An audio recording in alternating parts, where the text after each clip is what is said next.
Nicola, you say it's never OK for someone to interfere with your brood. Absolutely. I feel like for loads of different reasons. One is, you know, basically, if you interfere with my parenting, you're saying you think what you're doing is better than me. You think your parenting technique is better than mine. That's not OK. Secondly, my sons need to know that I'm boss. And if someone else interferes while I'm there, that they're basically telling my children, we don't think your mum is capable in parenting you, in looking after you, so we're going to get involved. OK. Would that apply to your husband? 100%. That's ridiculous. I absolutely hate it. How can you possibly defend that? So basically what I say is, since I got pregnant, I've been to parenting lessons, I've read parenting books. It's my main priority is to be a good mum.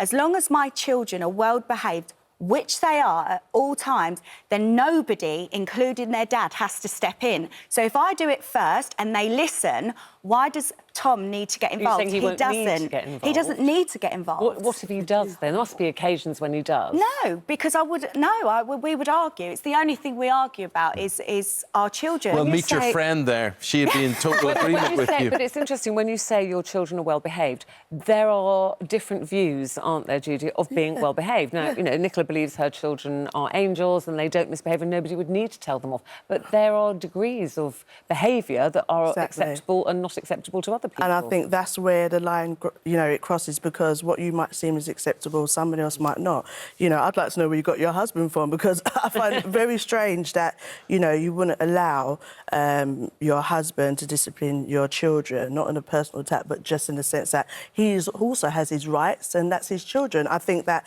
you know, if you are having someone look after your child and you feel that they're responsible enough to love your child, feed your child, then if they've done something wrong, as an adult, I think it's our place to be able to say to a child, hold on a minute, that's not right. What about grandparents then? Well, you know, Judy's saying if your children are being looked after by somebody else, or they're at a play date at someone's house. Well, what I would say is, obviously, my children only go to people that I really expect to carry out the same parenting techniques as me. And like what you said, like, it's different, isn't it? What I would expect my boys to behave like, your children might behave different. And that's why I don't think it's right to get involved, because what I would accept and what you would accept are two different things. And it's absolutely ludicrous for me to put my parenting onto somebody else's child, especially when what about other children? If you had children at your house, OK, so you've got a 13-year-old daughter, 8-year-old son, OK, so they have friends, mates round, and one of them is doing something that you don't think is acceptable. What do you do? What do you say? How do you word it? Look, if your child is in my house,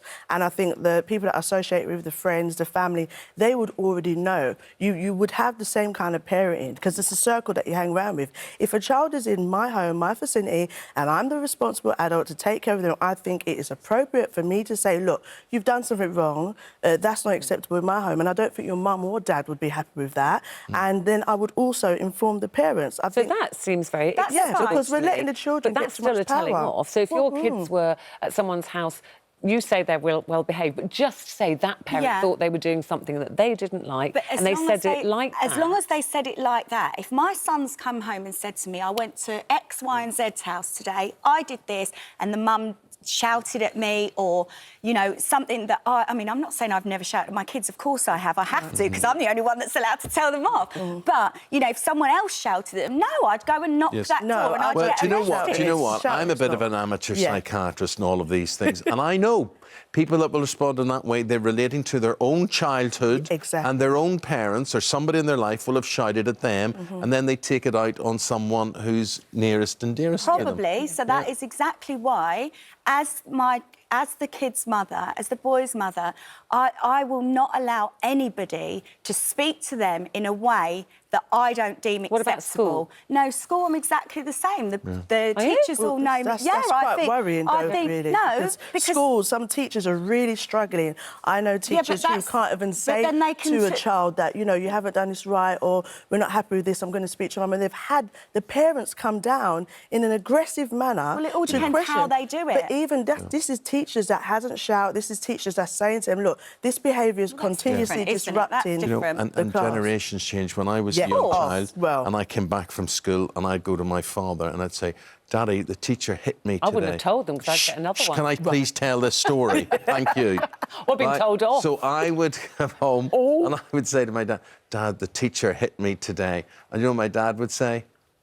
You should have hit you harder. Right. That's exactly what it does. This is what I'm saying. Culturally, definitely, because, you know, I'm Jamaican, you know, my family's Jamaican, and growing up, it was the norm. Like, if I was bad at my auntie's house, everybody's going to know. My mum's going to smack me, auntie's going to smack me. No. So culturally, it was a thing of, you know, it takes a community to grow a child, and we're seeing that this being lost, not necessarily the smacking and hitting, I don't agree, but the community looking after people's children is being lost. You can see kids on the street doing something wrong and people are too scared. Judi, have you ever been anywhere in a cafe? That's where it drives me mad, when there are children literally running about. On top of the bus. And screaming and squealing. And so have you ever actually said, stop that, sit down in front of where their parents been there? Have you ever got yourself into trouble? I have been in a situation in a park where kids are almost bullying another child, you know, and throwing stones, and, you know, there's elderly people walking past. And I've said to him,